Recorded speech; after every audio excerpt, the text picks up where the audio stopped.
Hey everyone, welcome to Milky Canvas. I got a comment in one of my short videos, and this person said that they sketch a lot but they find difficulty drawing hair from perspective. So this video is for you then. As you can see that I've already completed sketching the face of Gojo Satoru, so let's start with the hairs now.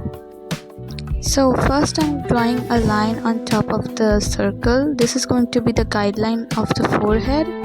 And then I'm going to draw another line a little bit above the forehead line, and this is going to be the guideline of the hair, and the guideline of the hair and the portion of the forehead should be equal to the face.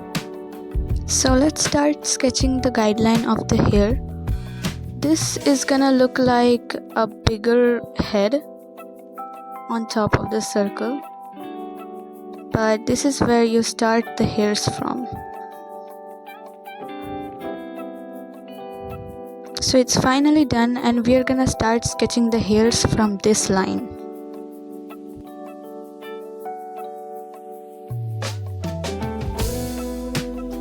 Please like and subscribe to my channel until I'm done sketching the hairs.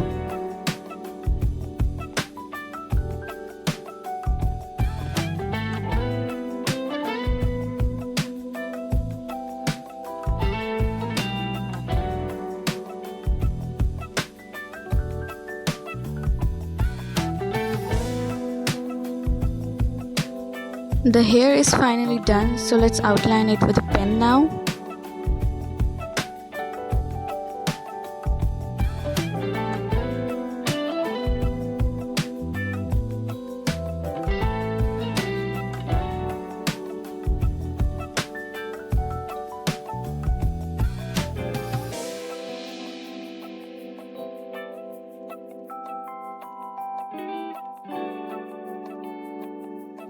Now add some lines and some hairs on top of the head to make the hairs look a bit voluminous.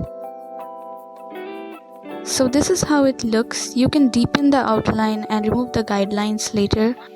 Make sure to like and subscribe to my channel for more videos like this, and thank you so much for watching.